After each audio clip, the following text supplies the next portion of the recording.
welcome to TFIR Open to Business, a new show where I meet business leaders of the open source companies to talk about the bridge where business meets the code. I'm your host Swapnil Bhartia. Let's go and meet our next guest. My name is Brian Thompson. I'm the general manager of the OpenStack private cloud product line at Rackspace. We have been a part of OpenStack since the beginning. Rackspace was the co-founder. This is my 10th OpenStack Summit, so I myself have been involved in OpenStack, the community, and certainly our growth around delivering OpenStack public cloud and my specific practice, private clouds, for the last 5 years now. This year at the keynote, we heard two keywords. One was open and second was collaborate. Before we talk about open and collaborate, if you look at the evolution of OpenStack, there used to be integrated releases, and then there was Big Tent, and then last summit or last year it was composability. Now about open and open collaboration. So can you quickly talk about this evolution? I see it as a good thing, that the community is dynamic, so as the market is changing, as the user base is changing, you're responding to it, instead of kind of being stagnated. So can you please quickly talk about this evolution of OpenStack over these? Yeah, if you think about it just in the context of an open source project, and really even OpenStack being so much broader, this collection of independent projects that come together over its history, or the arc of development and innovation, I think the community itself was hyperactive. It's probably not the right phrase, but if you think about the amount of innovation and focus and contributing collaboration, different engineers, the diversity of companies and countries and everybody contributing to it led to really fast and rapid innovation, which then created its own problems because the scope of projects and the loosely coupled projects span so quickly. The challenges of a 6-month release cycle and keeping things in check, and certainly as end consumers of OpenStack, being able to consume that in a way where you could upgrade and have a production platform certainly created challenges. And I think that's still a theme that we see today. It's not new in the user survey, but that continues to be, I think, one of the challenges of adoption is users facing the upgrades and challenges to doing that, and how do they kind of work through that. But I think the growth of the community, there's a maturity curve that it's been going through as well. And you look at the core components of that, those core building blocks of infrastructure as a service have really matured and scaled. And now you're seeing a lot of that different use cases and collaboration with different use cases of how do you better serve a telco and NFV type of workload, as well as where you're seeing enterprise adoption and traditional cloud usage, as well as the advent of containers and managing container application deployments on top of OpenStack. The stories are kind of coming together now, and it's becoming much more refined and tuned for those. Right.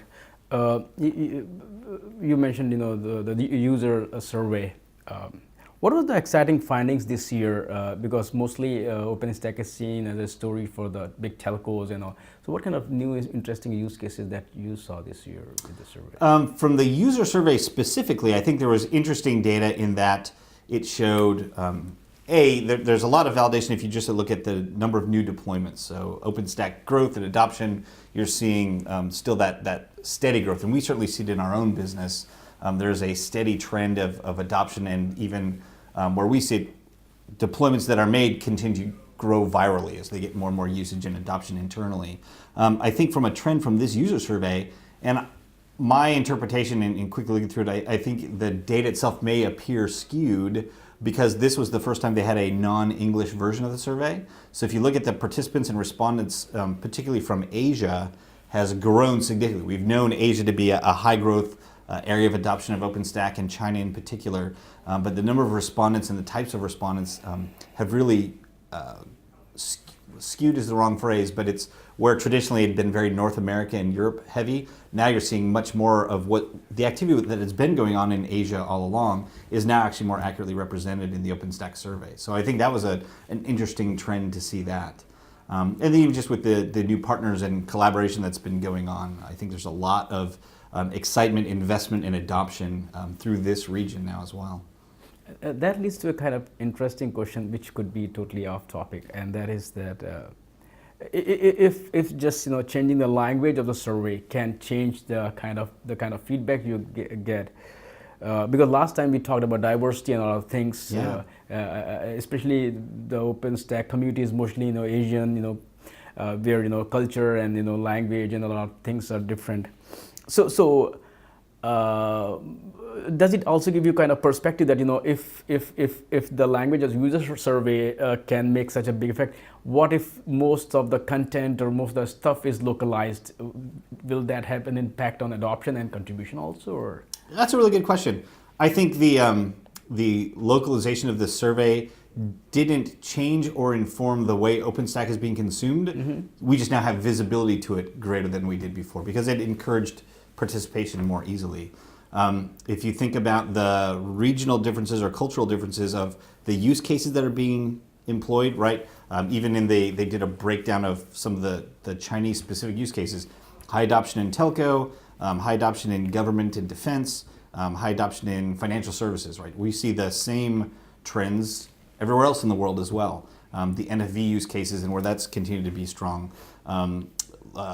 End users predominantly leveraging either PaaS fabrics or containers, Kubernetes being kind of one of the biggest ones for leveraging workloads on top. So I think the actual cultural differences, this simply in the context of the user survey, gave us more visibility to trends that I think we already knew that were going on. I think the level of collaboration and participation, if you look at like Stackalytics and code contributions from some of these same entities, that's continued to be strong all along. It's just now for the first time the end user survey, we're getting that more, it's easier for them to respond to and provide more valuable insight to it. And all the documentation, is it all in English or is also kind of in different? Yeah, that's actually a good point, and I don't know the answer to that. I don't believe it is localized, at least certainly what the foundation puts out in the openstack.org docs section. I think that is all in English. So that you raise a really good point from actual end user adoption. Is that an inhibitor to it? I think the velocity of deployments and certainly upstream code contributions, I would say no, but you would have to think that it could be even better if you had localized documentation for that. Right. I mean, look at the Linux kernel, the people from all around the globe, but their own conversation. There's some country like India, English. Like for example, when I was in the convent school, a missionary school, so I was like English. But a lot of my friends who were not, so they were not very comfortable, in English. So the dialogue that happens between two people to solve a problem, it happens in native language, not in English. So I think that could be because that's a really good point. Because with this survey, this was something that nobody thought about before. That it can actually have an impact. So I have started thinking a lot more about it. That what kind of actual impact can be there if things are more localized. Now let's talk about the announcement this year, which was Open and Collaborate. Yeah. Depending on who you talk to, I talk to some people, and Boris Rensky, he's one of the most, kind of interesting perspective, and he raised a very valid point, and that was that there are a lot of community members in the OpenStack community who are doing a lot of work, like Netflix and a lot of other, but the work they are doing is not part of any big umbrella. So open is by saying open. OpenStack is kind of creating opening door, for that okay, you can bring your projects under the OpenStack umbrella, though you already have Big Ten and a lot of things. But so what I mean, so when you look at this open messaging, what's your perception? Yeah, there's a number of facets to it. One is the open nature of it, and does that continue to foster and inspire the innovation and collaboration that you'll get from that framework. Two being, you also have commercial interests of entities that are working in this ecosystem. So I think some of the challenges that we see is, I think OpenStack and its adoption, you have, I think the keynote yesterday from AT&T, or Monday now, the days blur together, right? But part of their framework was really showing, look at the enterprise adoption and kind of the key things that we're looking for, and the strong foundation that we're expecting from an enterprise tier, but we want you, the community, to deliver that. Whereas you also have an ecosystem of providers that are delivering commercial distributions, which in their view, that's the value that they're providing. We kind of sit in that piece where we're an operator of this, right? We contribute upstream and provide upstream tooling, but I don't provide a distribution. We consume and we curate from the community, we contribute to the community, we leverage commercial distributions to provide operational services for customers. So we're kind of in a different viewpoint, but I think there's this interesting intersection in OpenStack's maturity where you have those very large enterprises that are expecting an enterprise platform, but to be delivered as the open source community. And then I think you have the traditional distribution providers. I'm sure Boris had an interesting opinion here as well of, well, wait a minute, is that my value of writing that software or hardening it or doing some other piece to it? So it's just kind of an interesting development, if you will. Right. Now let's talk from Rackspace perspective. One more thing was collaborate, and so when we look at Rackspace, you try to kind of help customers, they don't have to worry about all the different components. But when we look at composability, that means, that they can fine tune. There's no blob, there. Right. So from your perspective, how do you maintain the balance that giving customers the flexibility to choose and fine tune the surfaces at the same time, keeping them kind of, totally, you don't have to worry about all those things. Sure. Yeah, this is part of the delivering private cloud as a service, as we've kind of phrased it, is and even I think this is where you go OpenStack itself. It's no longer just OpenStack providing the IaaS, but you're really delivering, in our case, what we're focused on is delivering a more complete solution, which has components of OpenStack, may have components of Kubernetes, may have components of other tooling for capacity planning or chargeback, showback, or lots of other services. It's really about delivering that full service. So in one case, we're providing the value to the customer where they don't have to worry about all those components. It's more of just what is the thing I'm leveraging that I'm building on top of, or I'm using my own innovation on top of. But the other side of that is it goes to that composability. We have to be opinionated and work with our customers on best practices and make sure that we're helping deliver a service or solution that will scale and be production ready and that we can put an SLA behind, because that's really what they're looking to consume, which means we have to collaborate with them and make sure that we are aligned on what we're trying to do. There's no shortage of customers that come to the table with their own opinion and their desire to do certain things, which in some cases are leading edge, bleeding edge, or moving in the direction that we believe the software, the community, the overall solution can deliver. And in some cases, we would advise against, or maybe help them in a more graduated way, because there's a lot of sharp edges still that you can cut yourself on. Right. So how do you and that's interesting when there is no just OpenStack, there are so many components as you mentioned.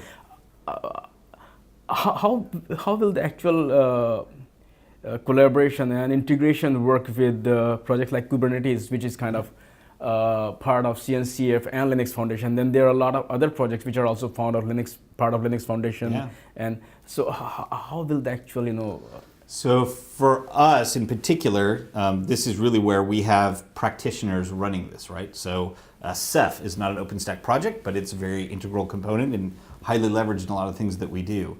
Kubernetes, we have an entire engineering team that have done nothing but work in upstream Kubernetes, as well as how we could deploy, operate, monitor, manage, scale different Kubernetes deployments on bare metal or on top of OpenStack.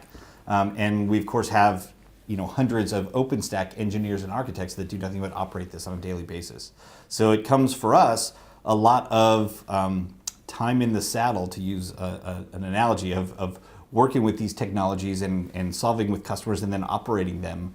We learn where the things fit nicely together and where there is glue that we need to insert between it. We have teams of, we call them enablement services, kind of field engineering groups that will help identify where those gaps are, where we need to add some glue, but how can we do it in a repeatable, consistent way?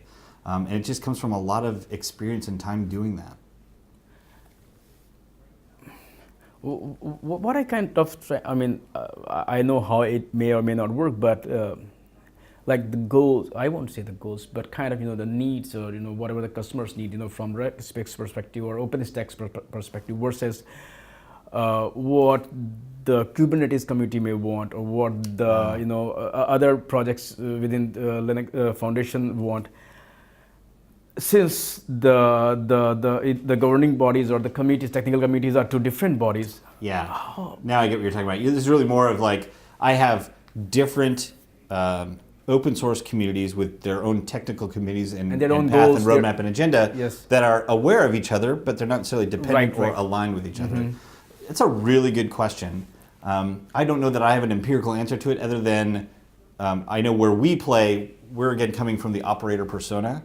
So as we look at our contributions and upstream work that we do in OpenStack, just as we work with Kubernetes, is around the operability of these.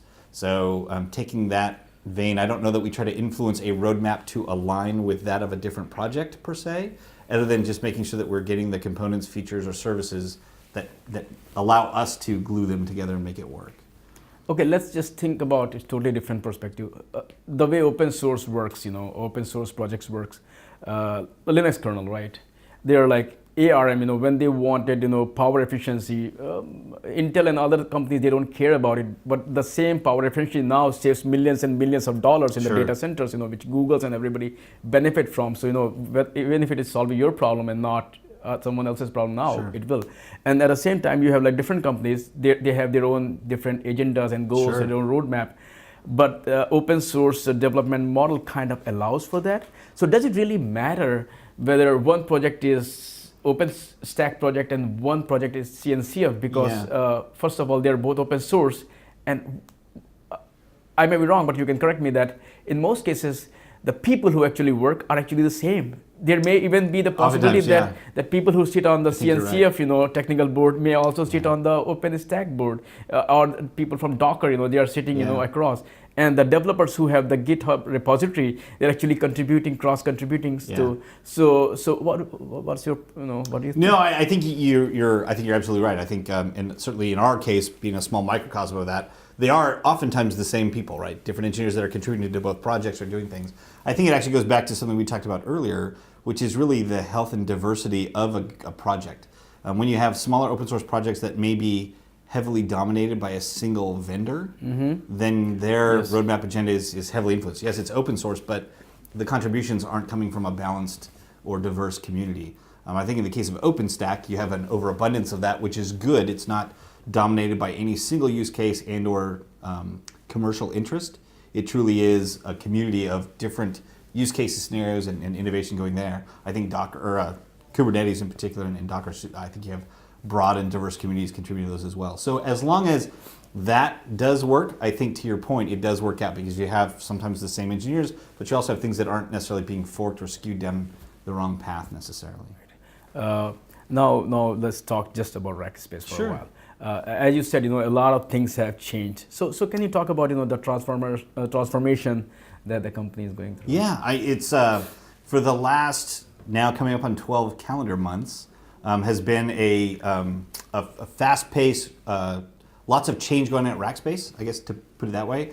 We were a publicly held company until December of last year when we were acquired by Apollo Management Group. And so there's been a lot of change of taking a public company private, which for us has resulted in a lot of really positive attributes. Rackspace itself, and I know we've commented on this in the past publicly, is as a publicly held company, you're held to that every 90 days, I'm reporting to the street. And unfortunately, we were viewed as you're just trying to compete only with Amazon, right? As public cloud, and nobody can compete with Amazon, so we're just going to beat you up over that. Whereas by being a privately held company, we are able to make very deliberate and thoughtful investments on areas that we want to grow the business without worried about a 90-day result to that. So there's been a lot of opportunity for us to really look at where have we had great success and growth, and that may not have been a shining star as much for the street and for Wall Street, but where we make these investments, we know we're delivering the right customer outcome and growing the business. So there's been a heavy focus and reorientation around our single tenant or private cloud solutions. So heavy investment in our VMware business, certainly our OpenStack private cloud business, the emerging opportunities with Microsoft and Azure Stack. So these are all areas that there's been a lot of focus recently.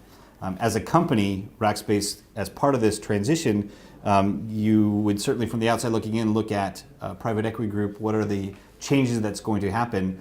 We've seen very bold investment from our new leaders and with Joe Ezor joining the company recently as our new CEO in the form that Rackspace has done several bold acquisitions. We acquired Tricor giving enterprise application management services. So think of like SAP and Oracle and other services there that we're able to now provide managed services around, as well as a recent acquisition which is in the process of closing with DataPipe. So broadening our scope of additional data centers we can serve customers from, adding to our managed services on the hyperscale public clouds, as well as private cloud services, VMware and OpenStack private cloud solutions. So there's a lot of reinvest is probably the wrong phrase, but a lot of additional focus and investment that's really helping us grow the business again. And are there any new kind of business cases that are emerging that is kind of creating new markets or something like that, or not? As the OpenStack is kind of like I talked to, I think they were there at the Boston Summit also. City of Messina, they are using IoT devices. And for OpenStack, you know, I mean, because when you look at OpenStack, you look at, you know, massive scale, and they're doing it some you know, interesting work. And when you look at the edge is all about, you know. So I think IoT has been a common theme, and especially as we look at multi-cloud environments, how do I actually have geographic diversity on how I'm harvesting this? It's feeding, what we're seeing is huge growth in software-defined storage, like large multi-hundred petabyte deployments, which then creates its own data gravity component around that. How do I have compute on that? But edge computing, I think, is absolutely an emerging trend that goes with that as well. So thinking about how am I forward deploying compute resources for low latent connections, right? Like augmented reality, I think will be an emerging use case. A lot of the customers that we've been serving to date, these are, well, areas of edge computing is becoming an area of interest and focus, but it hasn't been core to the things that they've been looking for. A lot of them are still traditional enterprises, right? Like Fortune 500 companies that are making cloud transitions, and they're looking at core infrastructure and moving this to cloud already. So this is kind of a next step, or some other use cases or scenarios that are coming out there. So we're seeing it, and we're kind of aware of it and thinking through that, but a lot of the activity that we've seen to date has still been that more mainstream adoption now of OpenStack. Going back even just 2 years ago, a lot of our engagements were still somewhat evangelizing OpenStack and validating it technically. Now that it's much more about how do you help me just be successful adopting this and move more workloads onto it. So it's just that story has continued to mature and progress. Okay. One more keyword that I hear a lot these days is machine learning. Yes. So when I talk about machine learning, I'm not talking about OpenStack powering machine learning. Yeah. I'm talking about, you know, consuming machine learning, especially open source machine learning. Yeah. So how is machine learning going to help? Because a lot of the you know, automation and, you know, scanning or monitoring everything, and you know, I was talking to IG Group, you know, or China Railways, you know, or CERN, you know, machine learning can help everybody, you know. Yeah. So what do you think about the scope of machine learning with OpenStack? I think it's to your point, it is absolutely an emerging theme that's spanning from the hardware vendors themselves, changes in, you know, Intel processors that are more optimized to try to serve this type of computational tasks, changes to memory and how can I have compute nodes that are far more dense in memory and in-memory processing and things that I can do there. Leveraging, I think this is part of where OpenStack becomes important, of being able to serve bare metal management for certain workloads that you'll be running that specific on, as well as traditional hypervisors, as well as containered workloads running in hypervisors or on bare metal. So I think OpenStack continues to be that underlying substrate that you will leverage and look to these types of workloads. And so as it continues to mature and can provide the breadth of capabilities that I can leverage more specific workloads or optimized workloads, I think that's where it continues to be important. I don't know that I have a specific opinion on capabilities or where is it going to be in the next 6, 12, 18 months. Other than it's going to be in years, yeah. Absolutely, right? Like kind of where is this going to go? But it is absolutely the thing that I think people are top of mind. Right. How do I collect this data? How do I mine this data? How do I develop some level of automation and AI types of capabilities around this? Yeah, as a science fiction writer, I always, you know, kind of try to see where things are going to be, Sure. not where they are or where they were. Yeah. Yeah. Anything else? Because I think we have kind of covered some broader Yeah. topics. Anything else you think? Yeah, for me, and we've talked about this in the past. I think it's I know it's would be temporal in nature. We would want more long running things, but you and I typically talk about kind of what are the themes of the summit. I was glad to come to this summit and not see the fake news of OpenStack is dead. Right? It's always like, oh, is OpenStack dead? I think the user survey as well as other market data continues to show strong adoption. It is the de facto platform for private cloud. We're certainly seeing that same growth in our business and where organizations are looking to consume it as a service. It's certainly what's helped us, I think, is taking that complexity where they don't have to worry about it. But we still see strong growth in OpenStack and delivering private clouds for sure. Thanks for listening. If you don't want to miss any of our shows, please follow us on YouTube, SoundCloud, and Twitter. You can find all those links on tfir.io/shows. One more thing before you go. TFIR is fully funded by sponsors. Being a sponsor has its own perks. So, if you want to become a sponsor, please visit tfir.io/sponsor. Once again, thanks for listening. See you next time. Bye for now.